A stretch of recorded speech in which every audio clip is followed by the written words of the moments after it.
55세 남자 환자분이신데 좌측 다리 통증으로 1년 동안 고생하신 분에 대한 이야기입니다. 이분은 30m 정도 걸으면 왼쪽 다리가 아파오기 시작해서 걷기가 너무 힘들고 주저앉아서 쉬어야 되고, 또 다시 30m에서 40m 정도 걸으면 다시 아파서 주저앉아야 됐었던 환자입니다. 안산에 거주하시는 분이셨는데, 문제는 1년 동안 이런 증세로 고생을 했는데도 대학병원을 포함한 병원을 대여섯 군데 이상 갔지만 협착증은 있지만 심하지 않은데 왜 이렇게 아파하냐, 약 쓰면서 보자, 주사 치료를 통해서 조절을 해보자 했는데, 이분은 주사를 받으면 하루도 그 효과가 지속되지 않고 다시 아파지고 아무런 효과가 없었다고 합니다. 1년 동안 해결이 안 된 경우입니다. 이분은 나중에 해결되고 통증이 없어져서 자유롭게 걷게 된 후에 너무 감격스러워서 울기까지 하였던 분입니다. 경우에 따라선 척추관 협착증 증세는 매우 다양하고 그 원인도 아주 다양합니다.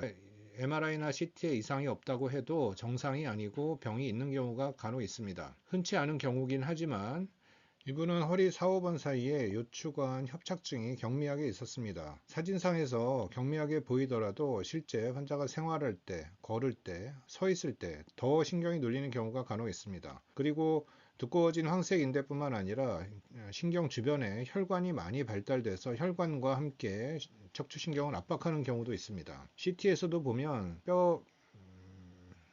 자라난 척추 후관절뼈하고 황색인대가 두꺼워져서 척추신경 지나가는 길목을 압박하고 있는 모습을 보입니다.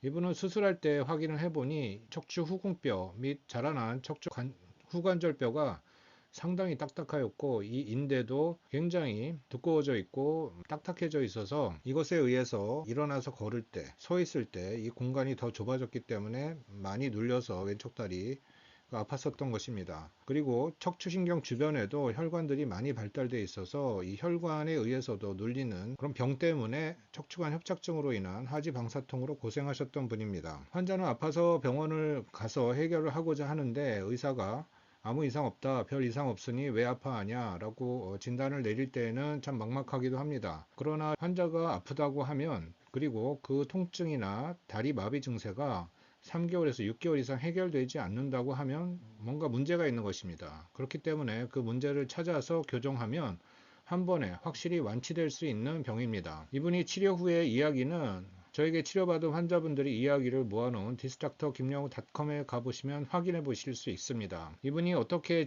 고생을 했는지 잠깐 인터뷰하는 것을 들어보겠습니다.